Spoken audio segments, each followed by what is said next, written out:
G'day, Gavin here again. Welcome to part 2 of our little series of videos which chronicles our trip from Hidden Valley in Melbourne all the way up to Darwin, across to Yeppoon in Queensland and all the way down the Queensland and New South Wales coasts before arriving back home. It's a 60-day trip. We're just doing it by car, so we're looking at the comparisons of how that goes as opposed to using a motorhome or a caravan. In part 1 we went from Melbourne and we chronicled it all the way up to Ayers Rock.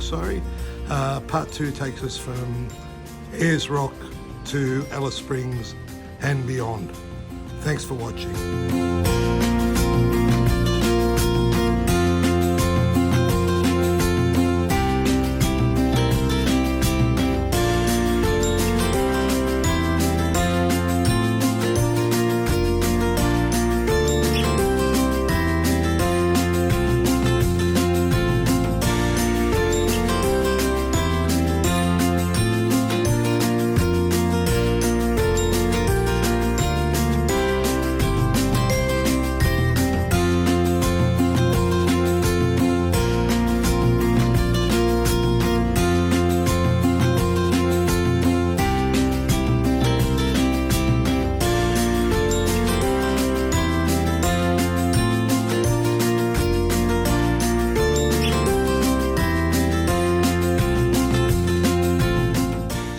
Our third day in Alice Springs, and we thought we've had enough of seeing rocks. We'll go and have a game of golf, pull the golf clubs out of the car.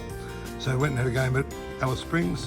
When we booked it, I thought the guy looked a bit familiar, the pro there who took the booking, and it turns out it was Justin. He was at Cobram Barooga for 20 odd years, so we'd seen him there a couple of times. Anyway, we had a game. Jen's a little bit like Rob the dentist. I can't show you any film of her, but you'll get to see my sublime swing just a couple of times. And for my mates at home and golfing mates and family and that, 4 over 76, so I'll take that at a new course.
Go inside later.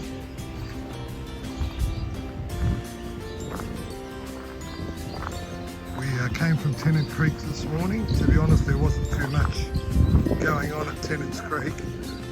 We did stay at the Bluestone Motoring, which is really probably the only one around apart from the pub.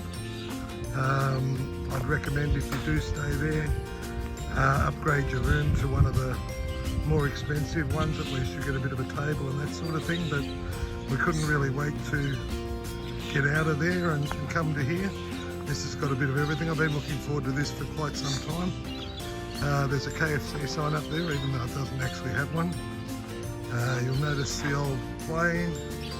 It's gone walking off, a helicopter on the roof.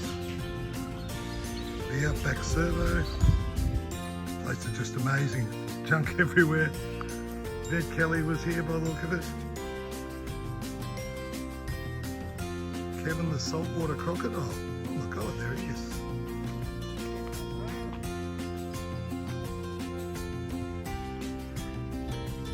Lazy little bugger. Love some of the signage here. They've obviously got a great sense of humour. This is the sign just outside Kevin the crocodile's cage. some of the old vehicles they've got on display. An old helicopter in front of a plane. Another helicopter a bit further off. Amazing. So what do you think of this place, Jen? I know you wanted to stay in Tennant's Creek for probably a bit longer. Is that true? Yeah, I love Tennant's Creek. I could have settled there. Quick tour around the outside of the Daly Waters pub. Just stuff everywhere here. Oh, there's Big Barry.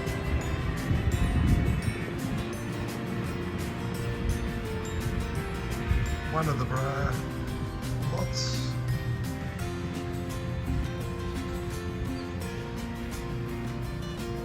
And out to the outside bit.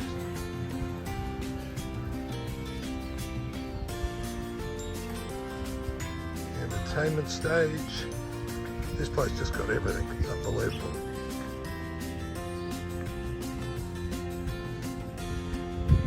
Number plate wall.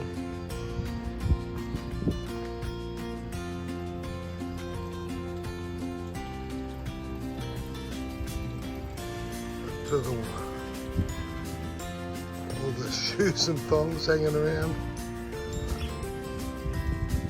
Oh my God, that's enormous.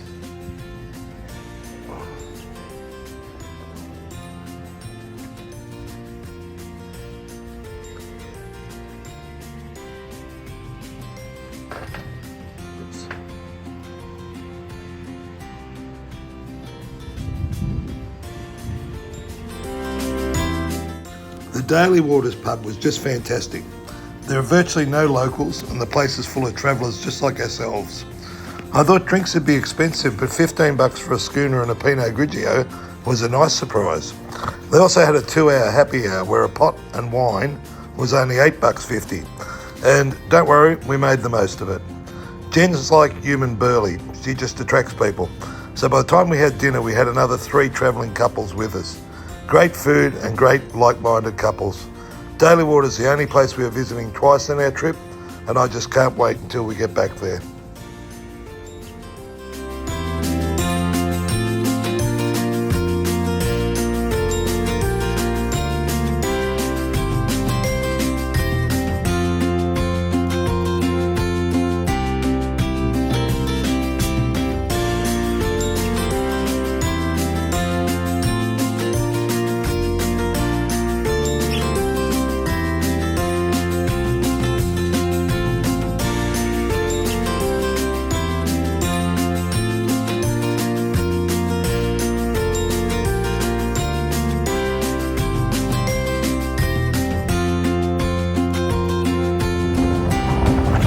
Catherine Gorge was another place that photos and videos don't really do justice to. You really need to see it in person to appreciate it.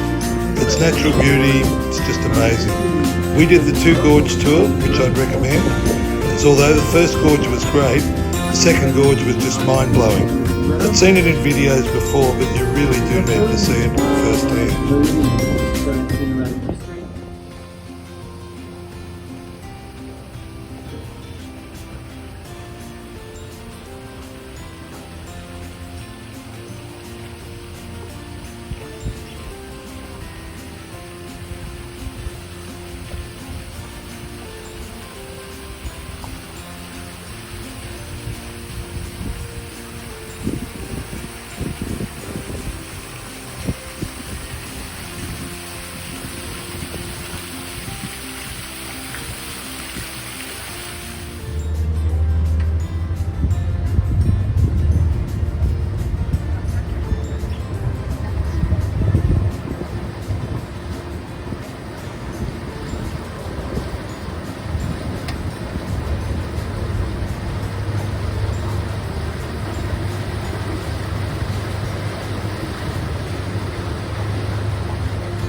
The Litchfield Outback Resort was a pleasant surprise. The rooms, pool and setup were all great, but they also had what seemed like a quite new and modern tavern as well. It was a bit of an oasis in some ways. It just about had to prize Jen out that she would have been happy to spend 3 or 4 days there.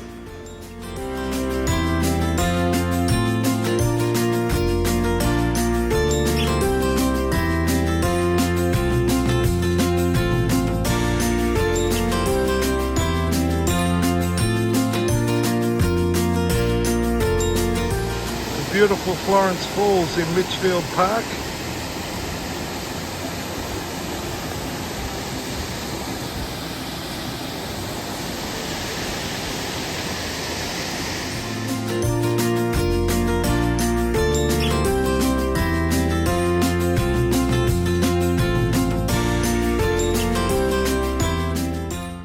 So we decided on the way to Darwin we'd stop in at Humpty Doo and have a game of golf. I got told about this place by a mate of mine, and for some reason I've just always been a bit keen to come and have a game here. Humpty Doo just sounded like it was in the middle of nowhere, but very, very green, and looks quite nice. Really quite enjoying it here at Humpty Doo. It's absolutely lusciously green and very, very coochie fairways, but it's all grass.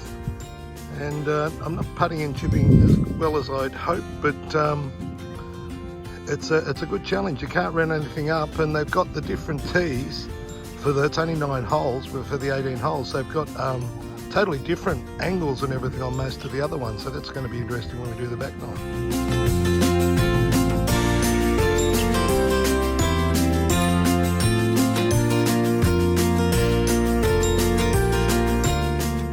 Darwin was interesting, 35 degrees each day, but not uncomfortable by any means. We stayed at the Ramada. The room was brilliant, had everything travellers need. We had a courtyard pool access room, straight out the back door to the pool, fantastic.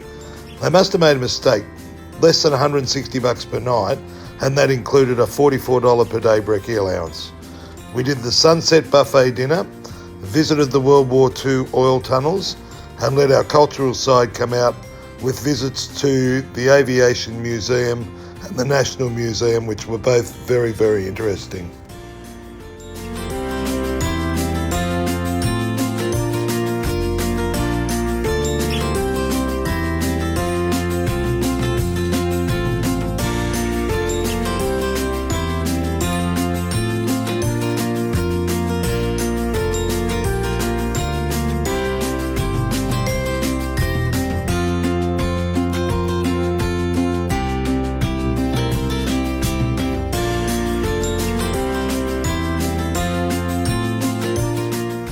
So we're nearly at the end of part 2 of our video, and hope you can join us in part 3 when we move on to Kakadu.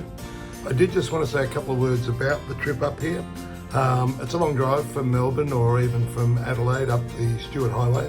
It's a very good bit of road, but we came in just after the floods. So through Northern Territory, 130k speed limits, which is great, but there were quite a few potholes. The road maintenance crew were doing a great job getting it done, so that did slow things down as well, but you had to be a little bit careful. We did all our driving during the day, too much potential roadkill and that sort of thing at night for us, and there was quite a bit of that around anyway. The trucks just go straight through them.